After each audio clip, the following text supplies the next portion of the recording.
Malilate nga raw ang Don Bell dahil may shooting pa nga ito sa TV5. Yan na nga ang paayuda sa atin kung saan ay may pa-blind item pa. Umani nga agad ito ng samot-saring komento sa social media, lalo na nga ang post ng TV5 staff.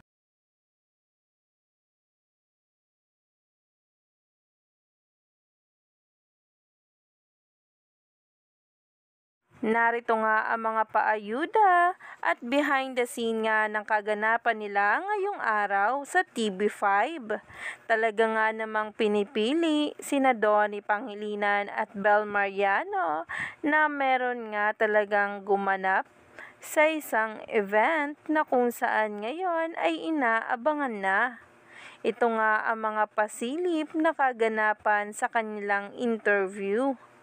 Grabe nga talaga, napaka-relevant ngayon ng Don Bell sa lahat nga ng mga ganap. Lalo na nga sa mga brand endorsement nila na kung saan ay pinipili nga silang maging endorser.